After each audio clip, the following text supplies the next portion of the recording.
Hi, I'm Nick Privatelli. And I'm Jamak Fulat, and this is CLU Live.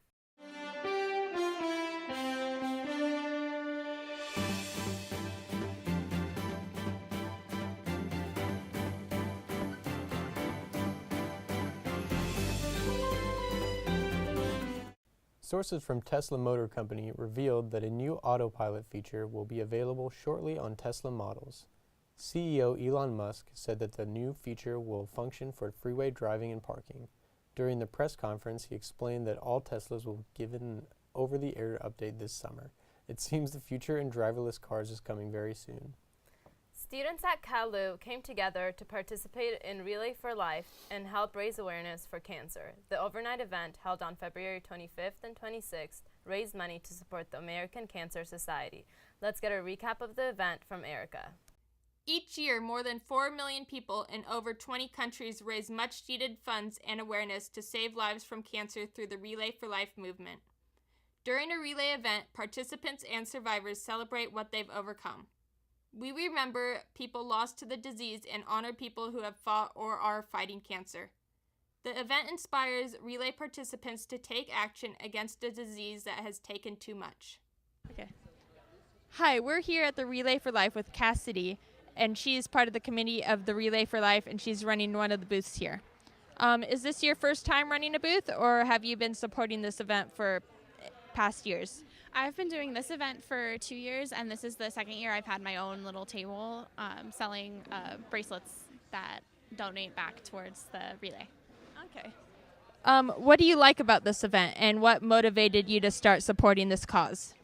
My mother was diagnosed with cancer when I was 9, and then my father was diagnosed last year.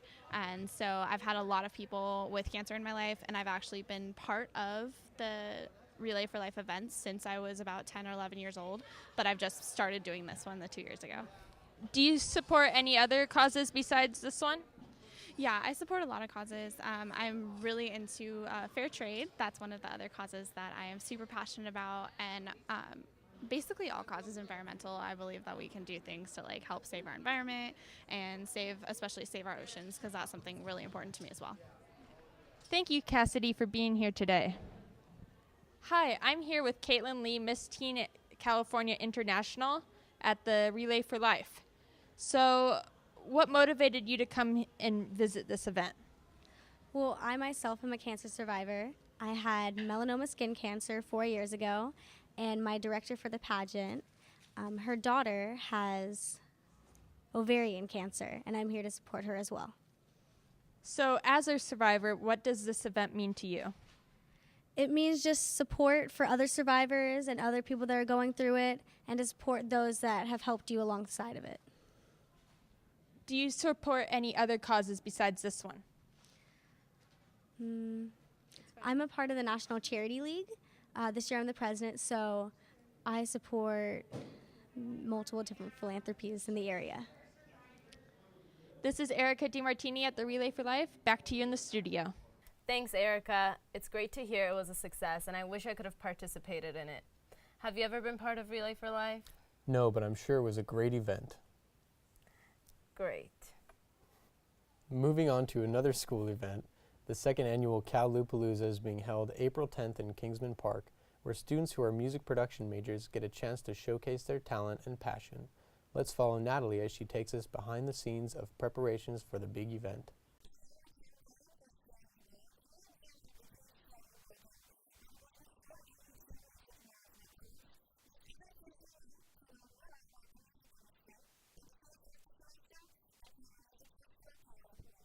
CallutheranPalooza was created in 2014 when Professor Evan Forrester made planning the event the class's final.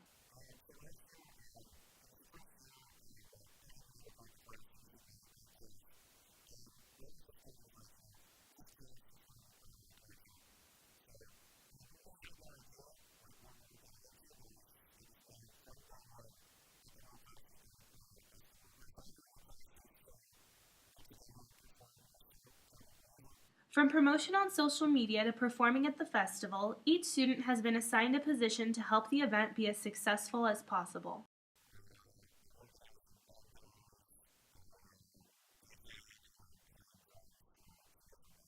Yeah, this year I'm performing like a hybrid band DJ type gig where we have a DJ, trumpet player, live drums, guitarist, multiple vocalists. It'll be kind of unique and cool.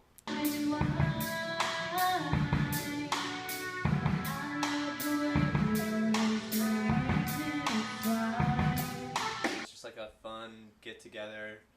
Gonna be a great showcase of what CLU has to offer. If you just want to come, get some good music, some good food, some good vibes.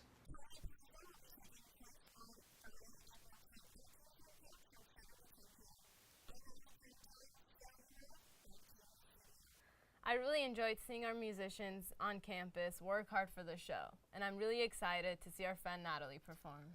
I actually did not go last year, but it sounds like it's a great experience. It really is, and I look forward to it.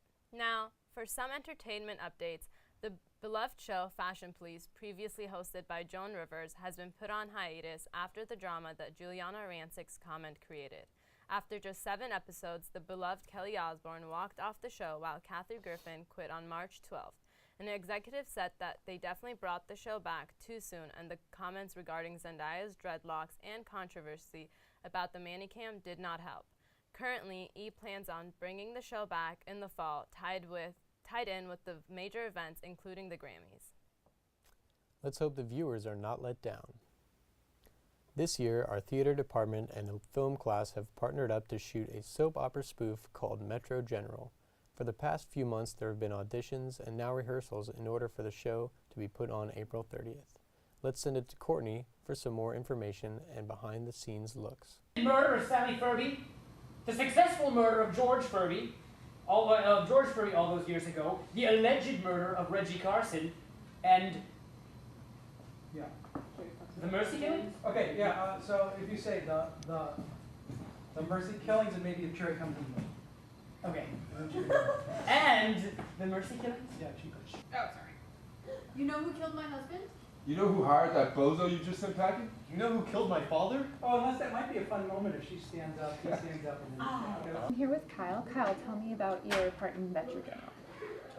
I basically play like a bunch of different characters. Like there's a little video segment before each episode, and I'm like, it's kind of like this girl making like video blogs, and I'm kind of like her right-hand man. And then I play like a prosecutor. I play like a random patient who's dying. So I have a bunch of kind of odd job roles throughout the episodes. And what's the rehearsal process been like? It's been really fun. We kind of just run through some scenes, get some blocking down. Ken, the director, is like really open to all our suggestions, and like we just throw out ideas and we try it a couple of times. If it works, we'll keep it. If not, we move on to something else. Here with Ken Gardner, the director of Metro General. Tell me what Metro General is about, Ken. Well, it's a soap opera spoof. It started out as a stage show when I was in graduate school, and it was much like the improv troupe. They would fill 200 people in the theater, and every Friday they would do a new episode. And it was done as a stage show. And then recently, the last semester, I asked my friend who wrote it if he had any episodes, and he pulled out 10 episodes. And with 5 other students, we condensed it down to 4 episodes, actually did a lot of rewriting, and we're going to film it and then show it in the forum. Awesome. What's the rehearsal process been like, and what's it been like working with all the students? Good. It's a little hard coordinating, 20 schedules, but it's been very good. The students are very creative, and they're coming up with good ideas. Right now, we've just been basically doing camera blocking. We'll get a little more into character over the next couple of weeks. Awesome. And when can we expect to see Metro General? Well, it opens. It's going to be shown on the big screen in the forum April 30th, May 1st, 2nd, and 3rd at 8 o'clock. Awesome. Thank you so much. As you can see, the students are preparing. No? All right. As you can see, the students are putting in their hours and preparing for Metro General to be shot. I'm Courtney. Back to you guys in the studio. The Apple Watch is set to come out in April, and the techies really got a sneak peek at some of the new features. The Apple Watch, moving away from the iTitled products, includes features such as Apple Pay, Maps, fitness apps, and digital touch. The Apple Watch starts from $350 but changes based on the specifics. This Apple product is the newest original product since the launch of the iPad in 2009. Hopefully it will be as interesting as it seems. I can't wait to see the reviews on the new gadget. This week, CLU's athletic department was proud to send captain of the basketball team, Eric Smith, to Virginia as he was the first Kingsman to ever be chosen out of the whole league to participate in the Reese's Division III College All-Star Game. Jay sat down with him and his coach as they reflect on his best and last season here at CLU. Senior guard Eric Smith was one of 18 basketball players selected from across the country to play in the NABC Division III All-Star Game. The Division III College All-Star Game was played on Saturday, March 21st in conjunction with the NCAA Division III Championships in Salem, Virginia at the Salem Civic Center. Smith, who has been a big part of the Kingsman basketball success since joining the program in 2013, is the first from Cal Lutheran to have been selected to participate in the event. It means a lot to me. It was just a great honor to be able to represent CLU, and everything that this program has done for me, I'm just really grateful that I was selected to be able to represent the SCIAC and go down in Virginia and play the sport that I love. It was just great to be able to play with a group of 18 talented players across the country, and I've had a great experience because I simply got to play with some of my former enemies that I competed against in that conference. So it was really just a great experience. Assistant coach Jeff Daines has more to say about Smith's contributions to the team. I think for the players that are coming up through the program, they see what hard work does, positive attitude does. He's one of the hardest workers in the weight room. He's one of the first ones there, one of the last ones to leave. He had an incredible summer. He was working on his game this summer, and I think both he and Coltrane have been able to establish that work ethic, and I think it's been a fantastic influence on these guys. The teams include 2 senior student athletes from each of the 8 regions in Division III, with 2 of the seniors selected through online voting on d3hoops.com. The team that Eric Smith played on was victorious. I'm Jace Magari-Fuji. Back to you guys in the studio. Eric transferred here his junior year, and both have been fantastic seasons. I agree, and I know that he hopes to still play basketball after he graduates. Well, he definitely has the potential, and we wish him the best of luck. Next, the event titled Tunnel of Oppression was focused on bringing awareness about different forms of oppression that students generally do not notice every day. This was put on by Casey Cashot on March 18th, and Kevin had the chance to sit down with Casey and get to know her and the event.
I actually walked by when the tour was going on, and it looked like a great experience.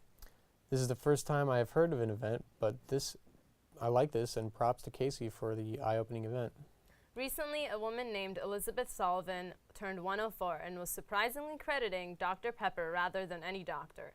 Elizabeth, who lives in Texas, drinks 3 cans of the soda a day for the past 4 decades, simply ignoring the warnings about the health impacts.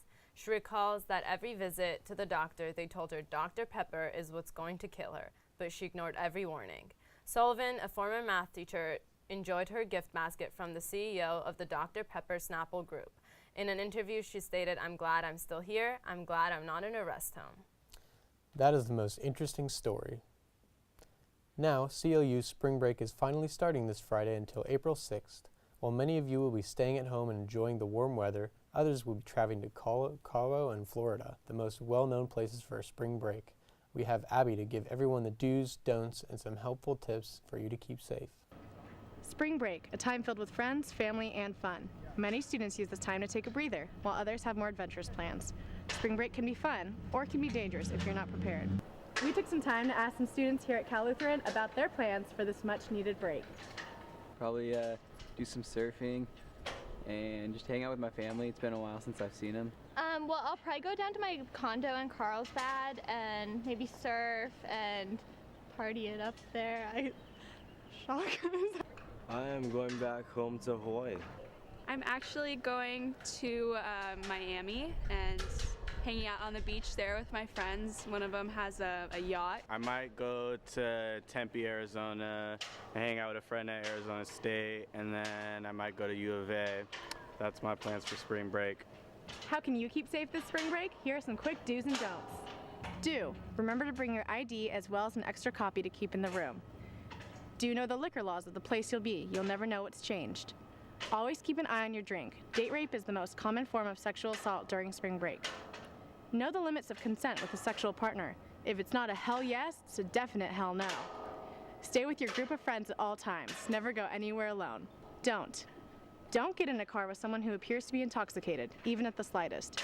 Don't let people know which hotel room you're staying in. You never know who could sneak in. Don't binge drink. That's 4 drinks for women and 5 for men within the time period of 2 hours. Don't forget to use protection. 76% of students report to not using a condom during spring break vacation. If you follow these tips, you're sure to have a safe and fun spring break. I'm Abby Walder, back to you in the studio. Thanks, Abby. I don't know about you, but I just got really excited to go home and enjoy my break. Well, I wish I was going home, but I'll be training for track and field, but still staying fit. There's still another thing to look forward to. Here at CalU, most students look forward to the long-time running show, Improv. Every other Thursday, students get the chance to enjoy an hour of laughter while they watch their peers and friends put on the amazing comedy show. Let's go to Morgan for more Inside Scoop. Thanks, guys.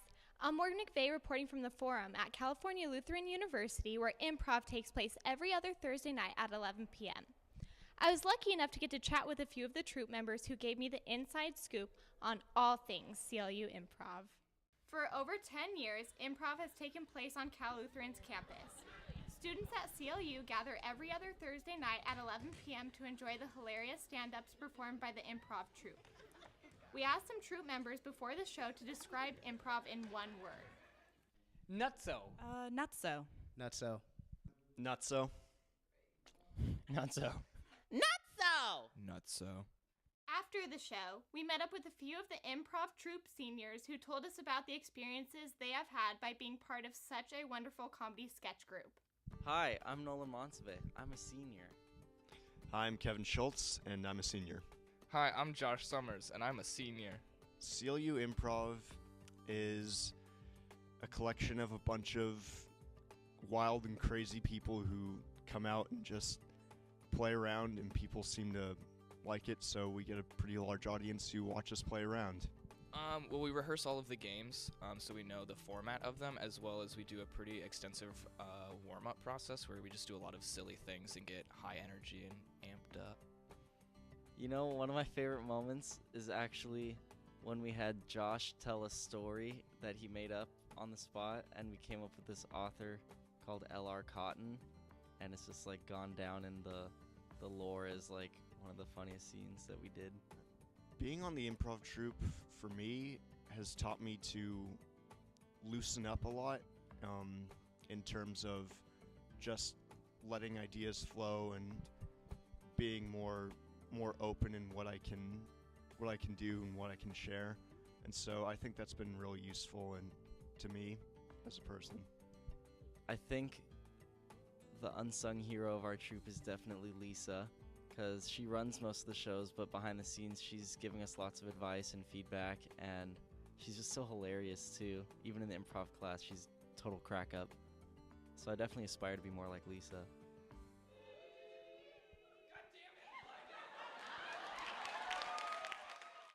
It should really be interesting to see where improv goes after so many seniors graduate. I'm definitely going to miss the seniors because to me they really make the show. Let's also take a look at the clubs on our campus. There are numerous clubs on campus ranging from the Hawaii Club to our very own CLU Insider, but this week we had the opportunity to focus on Young Life College. They focus on Christian outreach and have trips to Mexico and fun events such as bowling. Nisha had got the chance to ask a few questions from Denise Sabias. Let's take a look. Hi, I'm standing outside of Overton Hall, where every Tuesday night at 8:05, Young Life College has their meetings. I was able to sit down with Denise Sabias to discuss what goes on behind these closed doors. Hi Denise, can you tell us more about Young Life College? Hello, Nisha. So Young Life College is a Christian outreach, but it's also so much more than that. And what I mean by that, it really is a place that seeks to bring people together and really seeks to make like really close relationships. And what I love about it is that it has like different programs and opportunities where we have games like Capture the Flag and an Easter egg hunt. And there's also this amazing Mexico trip where we go out to Ensenada, Mexico and help children who are deaf, which is a great opportunity to bring CLU students together and to open their eyes to something new as well. So what does a typical Tuesday night meeting look like in there? Yeah, so a typical Tuesday night kind of looks like, you know, you're like, everyone's welcome to go inside, and what's really awesome is that pretty much every time you go, there's always going to be food, whether that be pancakes or strawberries or tacos, which are amazing. There's that, and then, you know, you go into worship, and there's also like different icebreakers you can do, and then you get really, after all of that, you get really into like deep conversations, whether it be testimonies or someone talking about a certain type of scripture, and it's just a way to bring others in the community closer and to really seek deeper relationships. And how did you hear about Young Life College? How did I hear about Young Life College? Well, I'm a sophomore right now, but when I was a freshman at CLU, there was this Mexico trip that was being advertised, and I was super interested. And College Life contacted me, and they're like, hey, you know, we have this trip, you're totally welcome to come, but we also invite you to join us at our club where like we welcome everyone and have, you know, small services and yet have an opportunity for everyone to get together. And of course, Young Life College encourages students and faculty to attend meetings whether they're believers or non-believers. We'd like to thank Denise for the interview. I'm Nisha Kondrat, and back to you in the studio. Thank you, Nisha. This is such an involved club, and they're always active. Definitely. I have so many friends who are part of this, and they look forward to every meeting. That's all the news we have for you today. I'm Jamak Foulad. And I am Nick Privatelli, and be sure to tune in next time for CLU Live.